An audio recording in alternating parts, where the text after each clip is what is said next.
GM's trio of mid-size SUVs have always sold well here in North America, and over the past couple of years they've gotten some pretty big refreshes. The Traverse and the Acadia got theirs in 2024, now it's Buick's turn. This is the 2025 Buick Enclave Sport Touring. Welcome back to PRN Test Drive, let's check it out. The Enclave is mainly divided into three trims: the Preferred trim, the Sport Touring trim, and the Avenue trim. And then you have a number of options and packages you can choose from. This right here is the Sport Touring trim, and it has the power package, the panoramic sunroof, a block heater, and most notably the Super Cruise package for $4,400. So as tested with delivery, this is just under 72 grand Canadian. Alright, let's talk looks. So for this brand new generation, the Enclave is longer, taller, and wider than its predecessor. But design-wise, it still maintains very much a classic Buick look.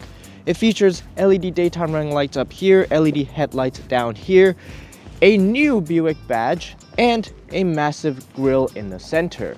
Now, to be honest with you, I think I prefer how the Avenue does it, with some accents, some chrome accents to break up the massive grille. But let me know your thoughts down here if you prefer chrome on a Buick or blacked out in a Buick. The side profile is a little less rounded compared to the previous generation, and it's visibly larger looking. You've got big side windows for good visibility, keyless entry on all four doors, as well as the ST badge down there. Now, mechanically speaking, it uses McPherson struts in the front and a multi-link setup in the rear. Both the Preferred trim and the Sport Touring trim comes with 20-inch rims, different design but 20-inch rims, and the Avenue trim comes with 22s. Now, these aren't small rims, but Sport Touring, maybe it could use some 21s to make it a little bit more sporty looking. The back end of the Enclave is probably my favorite angle of this SUV. Now, you've got your new Buick logos and a very three-dimensional looking LED light bar taillights. On the Avenue trim, you can also get really cool animations with the lights at night. Now, down here you get some real exhaust pipes and a cutout for your tow hitch. The tailgate is powered, and you can also walk up with the key fob, stand right here for a couple of seconds, and the trunk will automatically open. Trunk space is excellent even with the third row seats up, and there's more space underneath the trunk floor. You can also remove the entire trunk floor if you prefer some undivided space for back here. Now, you'll notice some railings over to the side of the trunk here. The top one is for your privacy cover, and the bottom one is actually for a cargo shelf that you can option as an accessory for your trunk, which I think is a pretty nice touch. Now, this Enclave is also equipped with the power package, which means you get one touch fold down for your second row seats and power folding third row seats. As expected, with both rows folded down, there is a boatload of space. Before we jump inside, let's talk about the powertrain, because for this generation, just like the Acadia and the Traverse, the V6 is gone and it's replaced with this 2.5 liter turbocharged inline 4-cylinder engine. Now, not to worry, because power figures are up. It now produces 328 horsepower and 326 pound-feet of torque. Power goes through an 8-speed automatic transmission to all four wheels via an all-wheel drive system, which is standard here in Canada. To jump into the third row, it's actually very easy. There's a button right here and the whole seat lifts up. This is a great design if you have forward-facing car seats installed, so you don't have to remove them when getting into the third row. Obviously, alternatively, you can walk through the corridor in the middle to get to the back seat. Now, back here, amenities are fairly basic. Couple USB ports, couple cup holders, but it's mostly hard plastic around me. Luckily, I do have some air vents up here, which is great. In terms of space, for reference, I'm 5'9". I have a ton of headroom over here and just about enough leg room as long as the passenger in front doesn't slide their seat all the way back. I also have a fairly decently sized side window and a little bit of visible panoramic sunroof up there, and of course the big headroom here, so I don't feel overly claustrophobic in here. I do have one complaint, however. These seats, the third row seats, are powered as mentioned in the back with the power package, But there's no buttons here that I can adjust recline for. I just think that because they already have the mechanism installed, it would be nice if I get a little button or two to adjust my recline based on my preference. The second row comes equipped with captain's chairs and captain's chairs only. For some reason, you cannot equip the Enclave with bench seats in the second row here, at least not for this model year, which I think is a bit of a pity because a lot of people, myself included, really enjoy having the practicality that the extra seat brings, whereas over here it's kind of this wasted space in my opinion. Now, with that said, the seats are very comfortable, the leatherette surfaces feel very high quality, and you also get a third zone climate over here. No heated seats on the second row, you only get that at the Avenue trim, but in terms of space, it's great. You also have a ton of adjustability here to slide the seats forwards and backwards, and also recline quite a bit to the back. So the spotlight feature of this interior is obviously the 30-inch curved display, but I also would like to take a second to appreciate the rest of the design improvements they've made.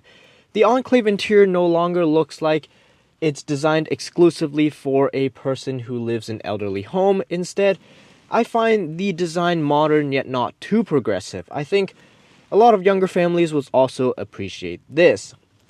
The steering wheel looks great, it feels great, there's a good amount of soft touch materials around me, and of course, the screen looks beautiful. The functionality of the screen is generally good, the UI looks very nice, the system is snappy, you get Google Voice Assistant, wireless Apple CarPlay, wireless Android Auto. You can also customize the layout quite extensively, and you also see quite a lot of information about the vehicle. Headlight controls are now baked into the screen, which I actually have no issues at all because you should leave your headlights on auto anyway. What I do have an issue with is the fact that you have this big 30-inch screen, but the reverse camera or 360 camera box is so small. Like, GM, you have the space. Just make it bigger. This Enclave also gets head-up display, heated steering wheel, driver memory seat, heated front seats, and a Bose sound system. You also have a lot of space in the center console here, and more space underneath over here. However, what I don't understand is why the wireless charging pad is so big. If the overall center console can be shortened a few inches over here, I think it would make accessing the storage space underneath it much easier. I think a priority when considering an SUV like this is the ride quality, and I can tell you that this Enclave does an excellent job. The suspension feels comfortable, it's smooth, it's quiet, I feel isolated from the traffic around me, and I also don't feel overly floaty. Of course, the Super Cruise also makes it much easier when on the highway because I can just look on the road and the car will just drive. I think this Enclave makes an excellent family hauler. Although there's only an 18 horsepower gain compared to the old model, torque figure is up about 60 pound-feet. So despite the weight gain, the power figure, the power levels are still pretty healthy, plus you can also tow up to 5,000 pounds. The transmission shifts not that quick, but it does shift pretty smoothly, so that's exactly what you would want in an SUV like this. You also have paddle shifters over here that you could use, but only in low mode, and really it just acts as gear limiters instead of actual paddle shifters, so to be honest with you, just leave it alone unless you really need to tow. There's also an all-wheel drive button on the left side of the steering wheel here that you could click it and lock the car into front-wheel drive only mode, but from my observations, in terms of fuel economy, it makes a negligible difference, so you might as well keep it all-wheel drive all the time. Which brings me to fuel economy. On the highway, this Enclave actually managed 8.5 liters per 100 kilometers, and I think that's excellent for a big SUV like this. In the city, however, not that great, between 12 to 14 liters per 100 kilometers. I think it's acceptable for an SUV of this size, but I really would like GM to introduce some hybrid powertrains in the future. As for safety features, the standard list is actually quite extensive. You get things like blind spot warning, lane departure warning, rear cross traffic alert, emergency braking, and emergency braking at intersection. You also have 360 camera, adaptive cruise control, lane keep assist, but no lane centering. If you want lane centering, you have to get the Super Cruise package as an option. Basically, the lane keep assist here will ping pong you within your lane, but it won't keep you in the center of the lane. One thing I really like about GM vehicles when it comes to safety features and alerts and warnings is that it delivers them through the vibration of the driver's seat. So if there's a blind spot vehicle in your blind spot on the left, it vibrates the left side of your butt. If there's one on your right, it vibrates the right side. Sometimes it vibrates both sides, so you're alert all the time and you're not confused with all the sound coming through, even if your stereo is turned to the very maximum, let's say. Now what about Super Cruise? The hands-free driving system, famous from GM, is finally available for the first time on Buicks, and it works great as expected. Just keep your eyes on the road and the car will drive for you for as long as you are on a mapped highway, I guess until you run out of gas.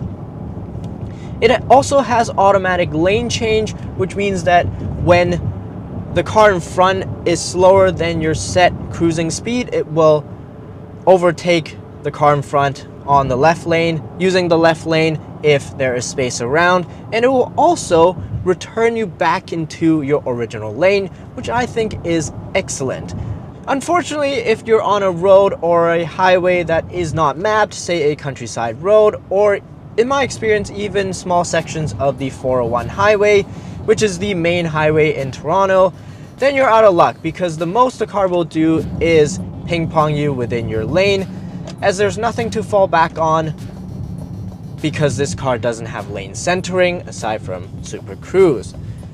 To make things worse, Super Cruise also costs $4,400, and after 3 years, you have to start paying a monthly subscription if you want to continue using Super Cruise.